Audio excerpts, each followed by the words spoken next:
ಬರೀ action cinema ಅಂತ ನಾವು ಏನು ಫಸ್ಟಿಗೆ ಪ್ರೆಸೆಂಟ್ ಮಾಡಿದ್ವಿ, ಅದಲ್ಲದೆ ಫ್ಯಾಮಿಲಿನವರೇ ಒಪ್ಕೊಂಡಿಲ್ಲ ಸರ್ ಇದು ಬರೀ ಆ್ಯಕ್ಷನ್ ಸಿನಿಮಾ ಅಲ್ಲ, ಇದು ಯೂನಿವರ್ಸಲ್ ಸಿನಿಮಾ, ಎಲ್ರಿಗೂ ಇಷ್ಟ ಆಗ್ತಾಯಿದೆ ಅಂತ. ಬಿಕಾಸ್ ಎಲ್ಲ ಒಂದು ಪಾತ್ರಗಳಿಗೂ ಕನೆಕ್ಟ್ ಆಗ್ತಾಯಿದೆ. ನಾವು ಬರೀ ಒಂದೇ ರೀತಿಯಲ್ಲಿ ಪ್ರೆಸೆಂಟ್ ಮಾಡೋದಕ್ಕೆ ನೋಡಿದ್ವಿ, ಬಟ್ ಇದು ಎಲ್ಲ ವರ್ಗದವರು ಇಷ್ಟಪಡ್ತಾ ಇದ್ದಾರೆ. ಭಾಳ ಖುಷಿ ಆಗ್ತಾಯಿದೆ. ಭಾಳ ಕಡಿಮೆ ಜನ ಹೀರೋಸಿಗೆ ಈ ಥರದ ಯೂನಿವರ್ಸಲ್ ಅಪ್ರಿಸಿಯೇಷನ್, ಯೂನಿವರ್ಸಲ್ ಆಡಿಯನ್ಸ್ಗಳು ಸಿಗೋದು. ಅದು ಧೈರ್ಯ ಮೂಲಕ ಇಮೇಜ್ ಬದಲಾವಣೆ ಮಾಡೋಕ್ಕೆ ಹೊರಟಿದ್ದೆ, ಬಟ್ ಸ್ಟಿಲ್ ನನ್ನ ಹಳೆಯ ಆಡಿಯನ್ಸ್ ಕೂಡ ಬಿಟ್ಕೊಡ್ದೆ, ಮತ್ತು ಮಾಸ್ ಹುಡುಗರು ಕೂಡ ತುಂಬ ಇಷ್ಟಪಡ್ತಿದ್ದಾರೆ. ಸೊ ಗೆಲುವಿಗೆ ಭಾಳ ಖುಷಿ ಆಗ್ತಾಯಿದೆ. ಗೊತ್ತಾಗಿರ್ತಕ್ಕಂಥ ವಿಷಯನೇ ನಮ್ಮ ಡೈರೆಕ್ಟರ್ ಬಗ್ಗೆ, ಮೇಕಿಂಗ್ ಪ್ರೆಸೆಂಟೇಷನ್ ವೈಸ್ ಒಂದು ಹೀರೋ ಚೇಂಜ್ ಓವರ್, ಇದಕ್ಕೆ ಒಂದು ಧೈರ್ಯ ಬೇಕು. ಎಲ್ಲರೂ ಮೊನೋಟೋನಸ್ ಆಗಿ ಒಂದು ಹೀರೋನ ಇದೇ ಥರನೇ ಪ್ರೆಸೆಂಟ್ ಮಾಡಿ ಇವನು ಇಷ್ಟಕ್ಕೆ ಸೀಮಿತ ಅನ್ನೋಂಥ ಟೈಮಲ್ಲಿ ಬೇರೆ ರೀತಿ ಶೇಡ್ಸ್ನ ಚೇಂಜ್ ಮಾಡಬೇಕು, ಬೇರೆ ರೀತಿ ಪ್ರಯತ್ನಗಳನ್ನ ಮಾಡಬೇಕು. ಆಮೇಲೆ ಹಳೆ ಆಡಿಯನ್ಸ್ನ ಕಳ್ಕೊಳ್ದೆ ಅದೇ ಕ್ಲಾಸ್ ಮೂವಿನಲ್ಲೇ ಮಾಸ್ ಟಚ್ನ ತುಂಬ ನೀಟಾಗಿ ಬ್ಲೆಂಡ್ ಮಾಡಿದ್ದಾರೆ ನಮ್ಮ ಶಿವತೇಜಸ್ ಅವರು. ಸೊ ವೆರಿ ಥ್ಯಾಂಕ್ಫುಲ್ ರೀ. ಲೈಫಲ್ಲಿ ಧೈರ್ಯ ಅನ್ನೋದು ಹೇಗೆ ಒಂದು ನನ್ನ ಶೂಟಿಂಗ್ ಟೈಮಲ್ಲಿ ಎಷ್ಟು ಬ್ಯೂಟಿಫುಲ್ ಆಗಿತ್ತು, ಹಾಗೆ ರಿಲೀಸ್ ಆದಮೇಲೂ ಕೂಡ ದೇವರು ಅಷ್ಟೇ ಬ್ಯೂಟಿಫುಲ್ಲಾಗಿ ಮಾಡಿದ್ದಾನೆ. ಅದಕ್ಕೆಲ್ಲ ರೀಸನ್ ನಿಜವಾಗ್ಲೂ ಜನ ಇಷ್ಟು ಪ್ರೀತಿಯಿಂದ ಅಕ್ಸೆಪ್ಟ್ ಮಾಡ್ತಾರೆ ನನ್ನನ್ನು ಅಂತ ನಾನು ನಿಜವಾಗ್ಲೂ ಅಂದ್ಕೊಂಡಿರಲಿಲ್ಲ. ಎಲ್ಲರಿಗೂ ತುಂಬ ಥ್ಯಾಂಕ್ಸ್.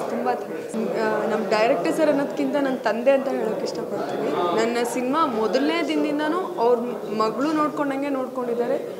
ಈಗಲೂ ಕೂಡ ಅಷ್ಟೇ ನನಗೆ ಕಾಳಜಿ ಮಾಡ್ತಾರೆ. ಅಂದರೆ ಪಾತ್ರದ ಬಗ್ಗೆ ಆಯಿತು ಅಥವಾ ಆಫ್ ಸ್ಕ್ರೀನ್ ಆಯಿತು ಆನ್ ಸ್ಕ್ರೀನ್ ಆಯಿತು ತುಂಬ ಕೇರ್ ತೊಗೋತಾರೆ. ಸೊ ಎಲ್ಲರಿಗೂ ಅಷ್ಟು ಪುಣ್ಯ ಸಿಗಲ್ಲ ಅಂದ್ಕೊತೀನಿ. ತುಂಬ ಪುಣ್ಯ ಮಾಡಿ ಇಂಡಸ್ಟ್ರಿಗೆ ಬಂದಿದ್ದೀನಿ ಅಂದ್ಕೊತೀನಿ. ತುಂಬ ಲಕ್ಕಿ ಅಂತ ಫೀಲ್ ಆಗ್ತಾಯಿದೆ. ಬ್ಯೂಟಿಫುಲ್ ಟೀಮ್ ಸಿಕ್ಕಿದೆ, beautiful director, super producer, hero ಬಗ್ಗೆ ಮಾತಾಡೋಂಗೆ ಇಲ್ಲ ಅಜಯ್ ಸರ್ ಬಗ್ಗೆ. ಸೊ ಬ್ಲೆಸ್ಡ್ ಅಷ್ಟೇ. ತುಂಬ ಖುಷಿ ಆಗ್ತಾ ಇದೆ. All over Karnataka super response, super report. ಪ್ರತಿ ಡಿಸ್ಟಿಕಲ್ಲೂ ಏನು ರಿಲೀಸ್ ಮಾಡಿದ್ದೀವಿ ಎಲ್ಲ ಸೆಂಟ್ರಲ್ಲೂ ರಿಪೀಟ್ ಆಡಿಯನ್ಸ್ ಬರ್ತಾ ಇದ್ದಾರೆ ನನ್ನ ಸಿನಿಮಾ ನೋಡಿ.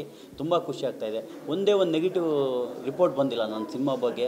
ಕರ್ನಾಟಕ ರಾಜ್ಯಾದ್ಯಂತ ವೆಲ್ ರೆಸ್ಪಾನ್ಸ್ ಕೊಟ್ಟಿದ್ದಾರೆ, ಧೈರ್ಯನ ಗೆಲ್ಲಿಸಿದ್ದಾರೆ. ಎಲ್ರಿಗೂ ಧನ್ಯವಾದ ಹೇಳ್ತೀನಿ. ರಿಯಲಿ ಹೇಳಬೇಕು ಅಂದರೆ ಪ್ರೊಡ್ಯೂಸರು ತುಂಬ ಖುಷಿಯಾಗಿದ್ದಾರೆ.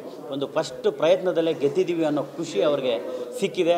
ರಿಯಲಿ ಅವರಿಂದ ಆ ಪ್ರೊಡಕ್ಷನಿಂದ ಇನ್ನೂ 4-5 ಸಿನಿಮಾಗಳು ಬರ್ತವೆ. 100% ಒಂದು ಒಳ್ಳೆ ಧೈರ್ಯ ಸಿನಿಮಾಗೆ ಒಳ್ಳೆಯದಾಗಿದೆ. 100% ಎಲ್ಲರೂ ಅದು ಮಿಸ್ಗೈಡ್ ಆಗಿದ್ರು. ಮಾಸ್ ಸಿನಿಮಾ ಅಂದರೆ ಟೋಟಲ್ ಮಾಸ್ ಸಿನಿಮಾ ಅಂತ ಅಂದ್ಕೊಂಡಿದ್ರು, ಕ್ಷಮಿಸಿ. ಇದು 70% ಕ್ಲಾಸು, 30% ಮಾಸು. 100% ಇಡೀ ಫ್ಯಾಮಿಲಿ ಕೂತ್ಕೊಂಡು ಸಿನಿಮಾ ನೋಡ್ಬೋದು, ಎಲ್ಲರೂ ಕನೆಕ್ಟ್ ಆಗ್ಬೋದು. ಯಾರು ಮಿಡ್ಲ್ ಕ್ಲಾಸ್ ಇರ್ಬೋದು, ಯಾರು ಇಂಜಿನಿಯರ್ ಸ್ಟೂಡೆಂಟ್ಸ್ ಇರ್ಬೋದು, ಇಡೀ ಫ್ಯಾಮಿಲಿ ಮಕ್ಕಳು ಸಮೇತ ಎಂಟರ್ಟೈನ್ಮೆಂಟ್ ತೊಗೋಬೋದು. ಫುಲ್ಲು ಸಿನಿಮಾ ಫ್ಯಾಮಿಲಿ ಕೂತ್ಕೊಂಡು ನೋಡ್ತಾ ಇದ್ದಾರೆ. ನಾನು ಅಂದ್ಕೊಂಡಿದ್ದು ಅದು ಏನು ಅಂದ್ಕೊಂಡಿದ್ದು ಅಪ್ರೋಚ್ ಆಗಿತ್ತು, ಅದು ರಾಂಗ್ ಆಯಿತು, ಕ್ಷಮಿಸಿ. ರಿಯಲಿ ಇವತ್ತು ನೋಡ್ತಾ ಇದ್ದಾರೆ ಎಲ್ಲ ಫ್ಯಾಮಿಲಿ, ಇಡೀ ಮಂಡ್ಯ ಇರ್ಬೋದು, ಹಾಸನ ಇರ್ಬೋದು, ಮೈಸೂರು ಇರ್ಬೋದು, ದಾವಣಗೆರೆ, ಹುಬ್ಳಿ ಎಲ್ಲ ಕಡೆ ಫ್ಯಾಮಿಲಿ ಬಂದು ನನ್ನ ಸಿನಿಮಾನ ನೋಡಿ ರಿಪೀಟ್ ಹೇಳ್ತಾ ಇದ್ದಾರೆ. ಮನೆ ಮೌತ್ ಟಾಕ್ ಆಗಿದೆ, ಧೈರ್ಯ ಸಿನಿಮಾ ಚೆನ್ನಾಗಿದೆ ನೋಡಿ ಅಂತ. ರಿಯಲಿ ಒಂದು ಒಳ್ಳೆ ಸಿನಿಮಾನ ಯಾವತ್ತೂ ಕೈ ಬಿಡಲ್ಲ ಅನ್ನೋದಕ್ಕೆ ನನ್ನ ಧೈರ್ಯ ಸಾಕ್ಷಿ. ತುಂಬ ಖುಷಿ ಆಗ್ತಾಯಿದೆ. ಸೊ ಮೊದಲ ಪ್ರಯತ್ನ, ಚೊಚ್ಚಲ ಪ್ರಯತ್ನದಲ್ಲೇ ಈ ಮಟ್ಟಕ್ಕೆ ಯಶಸ್ವಿ ಕಂಡಿರೋದ್ರಿಂದ ತುಂಬ ಸಂತೋಷ ಆಗ್ತಾಯಿದೆ. ಈ ಒಂದು ಯಶಸ್ಸನ್ನು ನಮ್ಮ ಪ್ರತಿಯೊಬ್ಬ ಚಿತ್ರತಂಡದಲ್ಲಿ ಕೆಲಸ ಮಾಡಿರೋರಿಗೂ ಮತ್ತು ಪ್ರೇಕ್ಷಕರಿಗೂ ನಾನು ಅರ್ಪಿಸ್ತೇನೆ. ಕರ್ನಾಟಕದಾದ್ಯಂತ 175 ಥಿಯೇಟ್ರ್ಗಳಲ್ಲಿ ನಾವೇನು ಫಸ್ಟ್ ವೀಕ್ ರಿಲೀಸ್ ಮಾಡಿದ್ವಿ. ಪ್ರತಿಯೊಂದು ಕಡೆಯಿಂದನೂ ಒಳ್ಳೆಯ ರೆಸ್ಪಾನ್ಸ್ ಬರ್ತಾಯಿದೆ. ಸೊ ಆಮೇಲೆ ಈ ವಾರ ಮತ್ತೆ ಸುಮಾರು ಥಿಯೇಟ್ರ್ಗಳಿಂದ ಕೇಳ್ತಾ ಇದೆ, ಬೇಡಿಕೆ ಬರ್ತಾಯಿದೆ. ಹೌದು, ಈ ವೀಕೆಂಡಲ್ಲಿ ರಾಜ್ಯದ ಪ್ರತಿಯೊಂದು ಜಿಲ್ಲೆಗಳಿಗೂ ಹೋಗ್ಬಿಟ್ಟು ಎಲ್ಲ ನಟರೆಲ್ಲರೂ ಹೋಗ್ಬಿಟ್ಟು ಪಬ್ಲಿಸಿಟಿ ಮಾಡೋ ಒಂದು ಪ್ಲ್ಯಾನಲ್ಲಿದ್ದೀವಿ.